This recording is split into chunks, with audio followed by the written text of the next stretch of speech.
process. So it's my pleasure to introduce our first speaker, Mike Johnson. Mike, do you want to wave or something? There he is. He is Third Act's Democracy Campaigns Manager. So that is the national position. And what he does is he focuses on mobilizing third actors to engage in our political process through coalition building, advocacy, and elections.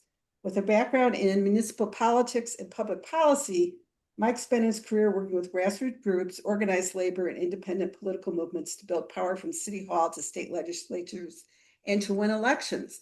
And he's going to bless us with a inspirational statement right now. Thank you, Maria. No problem. Appreciate it. I'm Mike Johnson. I live outside of Chicago in the community of Brookfield. And as Marty mentioned, I'm on the national staff at Third Act. I work as our Democracy Campaigns Manager. And I'm always glad to work with the really great folks at Third Act Illinois on the many things that they work on across the state. And so very happy to be here to talk. But I want to just share some it was actually in our national Third Act newsletter, and the folks at Third Act Illinois wanted me to quickly read it here for you all, folks. I hope it's both inspirational and motivating in these very interesting times that we are living in.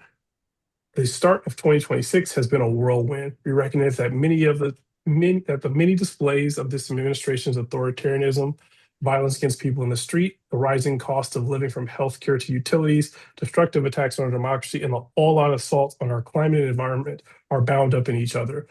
We know that those powerful corporations that increasingly pollute our air and poison our water with data centers and fossil fuel extraction are the same ones bankrolling the creeping authoritarianism we see every day.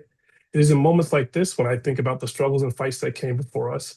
While most of you are familiar with one of Dr. Martin Luther King's most famous statements, by the way of the Unitarian minister Theodore Parker, the arc of the moral universe is long, but it bends towards justice.